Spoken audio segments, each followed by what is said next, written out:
আসসালামু আলাইকুম বন্ধুরা। আজকে আমরা এসেছি জাগিরপাড়ার এক খুব প্রতিভাবান মানুষের কাছে। তো ইনি খুব সুন্দরভাবে গজল গাইতে পারেন। তো চলুন এর কণ্ঠে আজকে আমরা কিছু গজল শুনবো। তো শেষ পর্যন্ত সাথে থাকুন আমাদের রাজশাহী টিভির সঙ্গে এবং মাহফুজুর ইসলামিক টিভির সাথে। তো প্রথমে আমি এনার সম্পর্কে একটু পরিচিত হব, তারপরে এনার থেকে গজল শুনবো। তো প্রথমে আপনার নামটা একটু বলবেন। মোহাম্মদ আনজি। খুব সুন্দরভাবে কয়েকটি গজল পরিবেশন করে শোনান, আমরা আশা করছি। চেষ্টা করবেন ইনশাল্লাহ।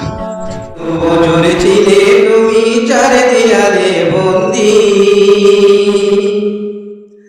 জালিম শাহের সাথে তবু করনি তো সন্ধি। ইসুফ নবীর মতোই তোমায় দিল অপমান, দিনের কথায় বলা ছিল তোমার অপরাধ। ভুলে তুমি অবশেষে বাজলুম কয়েদি, আল্লামা সাইদি তুমি আল্লামা সাইদি, আল্লামা সাইদি তুমি আল্লামা সাইদি।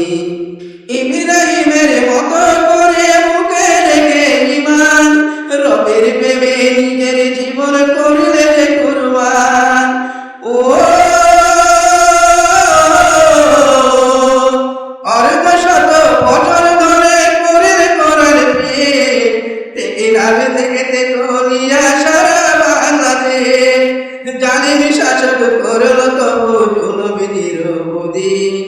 আল্লামা সাইদি তুমি আল্লামা সাইদি, আল্লামা সাইদি তুমি আল্লামা সাইদি, আল্লামা সাইদি। মাশাআল্লাহ দর্শকবৃন্দরা, আমরা এতক্ষণ ধরে খুব সুন্দর মনোমুগ্ধকর গজল পরিবেশন শুনছিলাম। তো ভিডিওটি যদি ভালো লাগে অবশ্যই লাইক দিয়ে চ্যানেল দুইটি সাবস্ক্রাইব করে সাথে থাকবেন। ধন্যবাদ সবাইকে। আসসালামু আলাইকুম।